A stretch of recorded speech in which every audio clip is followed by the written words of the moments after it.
நமக்கு மிகவும் பிடித்தவர்கள் வருகிற பொழுது அவங்களுக்கு எதுவும் செய்யாமல் நம்மளால் இருக்கவே முடியாது. எதையாவது செய்யணும். அவங்க பார்த்தா ஏதாவது கொடுக்கணும். கைக்கு பரபரத்துட்டே வரும். அந்த ரொம்ப பிடிச்சவங்க நம்மளை என்ன செய்வாங்க? பாராட்டிட்டே இருப்பாங்களா? கிண்டல் அடிப்பாங்க. அப்படிதானா? ஆமாவா இல்லையா? கிண்டல் அடிப்பாங்க. நீங்க செய்கிற நல்ல காரியத்தெல்லாம் வந்து, ஆம் எனக்காக நல்ல அருமையான உணவு தயாரித்திருக்கிறாய், மிக்க நன்றி அப்படின்னு சொன்னால் நம்ம கடுப்பாயிருவோம். உனக்கு சாப்பாடு ரெடி பண்ணால் கிண்டலாக அடிக்கிறேன். ஆனால் என்னத்த சாப்பாடு போட்டிருக்க, இதுக்கு நான் வெளியே போய் சாப்பிட்ருவேன் நல்லாயிருக்கும் அப்படின்னு சொன்னால் தான் அது பாராட்டு. அன்பு செய்கிறவர்கள் கொடுக்குற சாப்பாடை நீங்கள் பாராட்டுனீங்கன்னா அது கஷ்டமாக இருக்கும் அவங்களுக்கு. அந்த சாப்பாடை நீங்கள் குறை சொல்லுகிற பொழுது சந்தோஷமாக இருக்கும். ஏன்னா நீங்கள் சொல்லுகிற குறை வேணுக்குனே சொல்கிறது தவிர உண்மையாக சாப்பாடு நல்லா இல்லைன்னு இல்லை. சாப்பாடு உண்மையாக நல்லா இல்லைன்னா நீங்கள் செய்ய மாட்டீங்க, கிண்டல் அடிக்க மாட்டீங்க. இங்கே இருக்கிறத பார்த்தா யாருமே அன்பு செய்யாத மாதிரி தான் இருக்குது. ஒருத்தருக்கும் அந்த உணர்வுகளே வந்தது இல்லையா?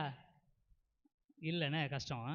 இனியவர்களே, அப்போ இயேசுகிட்ட வந்து மாத்தா என்ன சொல்கிறா? உங்களுக்கு நான் சமைச்சிக்கிட்டு இருக்கேனே, அவள் சும்மா தானே உட்காந்துருக்கா, வர சொல்லுங்க அப்படின்னு சொல்லுகிற பொழுது இயேசு என்ன செய்கிறார்? நான் வந்து நீ தான் எனக்கு சாப்பாடு போடணும். அவள் சின்ன பிள்ளை விடு, நீ சமைக்கிறத விட்டுட்டு ஏன் போட்டு அதை இதுன்னு புலம்பிட்டு இருக்க, போ ஒழுங்கா போய் சமைக்க. இனியவர்களே, இந்த அன்புறவில் சில விஷயங்களை நாம் பார்க்க வேண்டியிருக்கிறது. கடவுள் அப்படிலாம் சொல்லியிருக்க மாட்டாரு, கடவுள் போய் சொல்லுவாரா? இனி ஒரு கடவுள் இயல்பான வாழ்க்கை வாழ்வதற்கு தான் ஆசை